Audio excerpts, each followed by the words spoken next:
심화 수학이랑 수학 과제 탐구 중에 하나를 선택의 기로에 놓여있는 학생이 있었고, 그 학생이 이 과목에서 뭘 배우는지를 모른단 말이죠. 차이점을 설명해달라. 심화 수학은 이론 중심이 고난도의 수학을 다루고, 수학 과제 탐구는 학생 중심의 탐구 활동을 많이 한다는. 안녕하세요, 박재중입니다. 요즘에 선택과목 수요조사 시즌이라서 학생들도 결정장애의 늪에 빠져있고, 선생님들도 이 허우적거리는 학생들을 도와주느라 정신없는 학교 생활을 하고 있으실 텐데요. 오늘은 챗GPT의 프로젝트 기능을 통해서 선택과목 결정에 도움을 주는 도구를 만들고, 그리고 활용하는 방법에 대해서 살펴볼 겁니다. 그럼 오늘 오프닝은 빠르게 진행해 보도록 하겠습니다. 주제적 출항합니다. 챗GPT를 처음 들어오게 되면은 왼쪽에 제가 최근에 썼던 챗봇들, 하단에는 제가 최근에 챗GPT와 나눴던 대화들이 자동으로 아카이빙이 되어 있죠. 근데 오늘 볼 것은 이 프로젝트라는 탭인데요. 이 프로젝트는 참고로 챗GPT의 유료 버전에서만 활성화되는 걸로 저는 알고 있습니다. 제가 몇 번 강조를 드리는 게, 이제 우리가 교사로서 그리고 하나의 어떤 직장인으로서 업무의 효율을 위해서 챗GPT는 기본적으로 이제는 매달 활성화시키는 거를 저는 추천드리거든요. 생기부 시즌에만 쓰는 게 아니라 모든 업무에서 활용이 가능하기 때문에. 오늘은 그 유료 버전에서만 쓸 수 있는 이 프로젝트 기능에 대해서 좀 자세히 살펴볼 건데, 오늘 제가 실제로 활용한 사례를 보여드릴 거고, 선생님들 아시다시피 선택 과목에 대해서 학생들이 질문을 많이 할 텐데, 저희가 아무리 공부를 해도 이거에 대해서 완벽하게 바삭하게 이해하기가 쉽지 않잖아요. 그래서 오늘은 제가 지금 보여드릴 것은 이 프로젝트 기능을 오늘 제가 활용한 거에 대해서 보여드릴 거거든요. 요즘에 한창 학교에서 학생들이 선택 과목 결정한다고 학생들도 되게 고민하느라 고생이 많고, 선생님들도 그런 고민에 대해서 도움을 주고 질문을 답변을 하시느라 고생을 많이 하시는 걸로 알고 있는데, 그거를 도와주는 도구라고 생각하시면 돼요. 근데 뭐 사실 그냥 챗GPT한테 생으로 물어봐도 어느 정도 도움은 주죠. 내가 선택 과목을 뭐 이런 거 할 건데 이걸 잘 모른다, 알려달라 하면은 알려줍니다만, 아시다시피 챗GPT는 할루시네이션 효과를 해가지고 거짓말을 많이 하죠. 그래서 그 정보에 대한 신뢰도가 좀 떨어질 수 있단 말이에요, 챗GPT가 알려주는 정보에 대해서. 그래서 그 정보의 이제 신뢰성을 좀 더하기 위해서 챗GPT한테 참고 자료를 알려줄 겁니다. 요즘에 선택 과목 1차 수요조사 기간이기 때문에 교육과정 담당 선생님들로부터 굉장히 많은 쪽지가 올 거예요. 그럼 그 쪽지에 이제 첨부 파일로 방대한 안내 자료들이 첨부가 되어 있지만, 사실 저희가 그것들을 다 보기가 쉽지 않단 말이에요. 저 같은 경우 지금 준비한 이 파일 중에 하나도 페이지가 200장이 넘어가는 경우가 있는데, 그걸 우리가 다 보고 익힐 수가 없잖아요. 그래서 간단하게 저희 교육과정 선생님이 보내주신 안내 파일 중에 좀 대표가 될 만한 거 3개를 준비를 했어요. 하나씩 보시면, 이거는 어떤 선택 과목 그걸 어떻게 운영할지에 대한 계획서 하나 준비했고요. 대학적인 내용은 뭐 이런 것들이 들어갑니다. 1호 계정은 어떻게 구성되어 있고, 학점은 어떠하고, 2022는 어떠하고. 지금 2022 계정 교육과정으로 넘어가는 과도기이기 때문에 두 교육과정에 대한 정보가 다 담겨있죠. 그리고 전체적인 일정까지 나와 있습니다. 이 파일 하나와, 그 다음에 학생들, 이거 이제 다들 학교에서 흔히 보시는 학교의 상황에 맞는 편제 표입니다. 그럼 학생들이 이걸 받아서 내가 어디를 선택해야 될지를 이제 고민을 하는 그 서류고요. 그 다음에 이거는 2015, 참고로 저는 2학년 담임이라서 1호 개정 교육과정에 초점을 맞췄습니다. 1호 개정 교육과정에 어떤 과목들이 있는지, 모든 과목들에 대한 정보, 이게 이제 방대한 데이터, 이게 지금 292페이지입니다. 약 300페이지가 되는 방대한 정보가 담겨있는 파일이고요. 그리고 각종 분야들이 있고, 그 분야에서는 뭘 공부를 하는 곳이고, 그리고 그거를 이제 잘 가기 위해서는 어떤 선택 과목을 하면 좋다에 대한 정보가 담겨있는 자료인 거죠.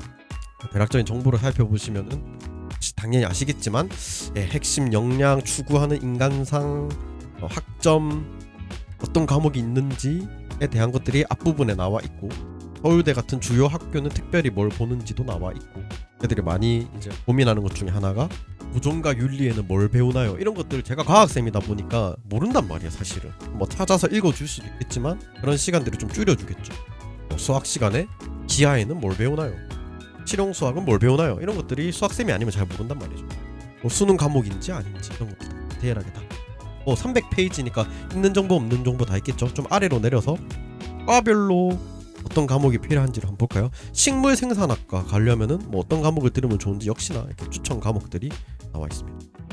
이렇게 3개의 파일을 준비했는데 웬만한 정보들은 다 있을 것 같고, 여기서 이제 새 프로젝트를 누르죠. 선택 과목 보조 이렇게 놓고 0150 프로젝트를 만듭니다. 파일 추가 누르셔서 여기에 제가 준비한 파일을 첨부를 하시고요. 그리고 어떤 식으로 답변해줘에 대한 지침을 추가할 수 있어요. 이런 것들은 사실 선생님들은 생기부 쓸 때 좀 도움이 될 것 같습니다. 생기부 같은 것들이 작성을 할 때 지켜야 되는 지침이 많잖아요. 그런 것들을 그냥 일반적인 챗GPT와의 대화에서 써보시면 알겠지만 얘가 잘 안 지킬 때가 많단 말이에요. 좀 시간이 지나간 대화에 대해서는 까먹고 예를 들면은 반말하지마 라고 지침을 내려놨는데 조금 존댓말 하다가 또 갑자기 반말을 하는 경우가 생기는. 그래서 생각보다 일반적인 챗GPT 대화를 쓰다 보면은 내가 이렇게 해줘 이렇게 해줘라는 어떤 약속 나의 지침을 어기는 경우가 많은데 요거는 조금 더 잘 따라줍니다. 내가 원하는 대화 방식으로.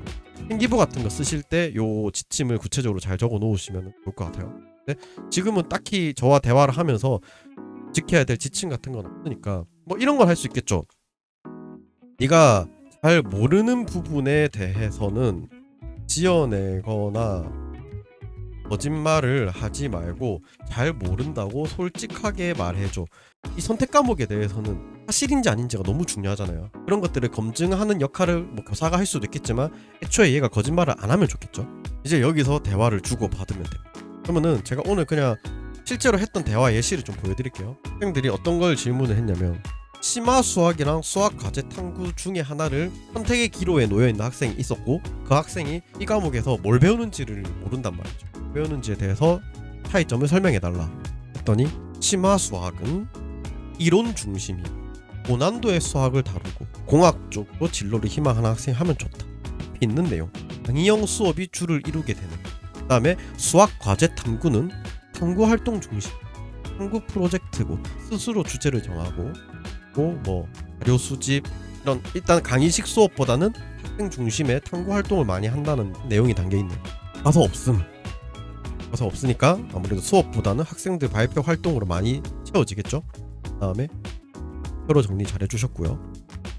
또 그 다음 질문이 심화 국어에서 뭘 배우는지 물어봤는데 이렇게 크게 4개의 영역 아마 이런 것들이 이제 단원을 구성하겠죠. 1단원, 2단원, 3단원, 4단원으로 다뤄지는 내용들이 자료 해석, 신문 기사나 칼럼, 주로 설명문, 논설문, 연설문, 비평문, 에세이 이런 것들을 다루게 된다.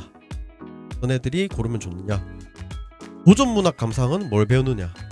도전문학 감상에서 배우는 것들은 당연히 국어쌤들은 잘 알겠지만 어떤 과학쌤은 뭘 배우는지 모를 수 있겠죠. 그래서 이런 예시작품 너무 좋아요. 예시작품 홍삼별곡 뭐 춘향전 심청전 무슨 이런 것들 배우는구나 하면 감이 확실히 오죠. 시조, 향가, 설화 이런 것들 배우는 게 고전문학 감상입니다. 성취도 과목인지 아닌지 등급이 나오는지 아닌지도 잘 나오고요. 그래서 학생들이 질문하면은 옆에 딱 켜놓고 같이 이제 얘랑 대화를 주고받으면서 3자로 대화를 하면은 학생들한테 유익하고 확실한 정보 전달 가능하고 선생님들도 모르는 질문에 대해서 당황하지 않고 학생의 어떤 올바른 선택을 위해서 큰 도움을 줄 수 있지 않을까라는 생각이 듭니다. 지금까지 챗GPT의 프로젝트 기능으로 선택 과목 안내 도구를 만들어 봤습니다. 말씀드렸듯이 유료 버전에서만 사용 가능하기 때문에 챗GPT의 구독을 권장을 드리고요. 만약에 무료로 하신다면 일반 챗GPT의 대화나 혹은 챗봇 만들기 기능을 통해서 제가 영상에서 소개했듯 관련 파일을 첨부하고 일반적인 대화를 나눠도 될 것 같습니다. 하지만 성능의 차이가 무료 버전과 유료 버전이 확연하다는 점을 알아두시고요. 영상을 마무리하도록 하겠습니다. 지금까지 육재적이었습니다. 감사합니다.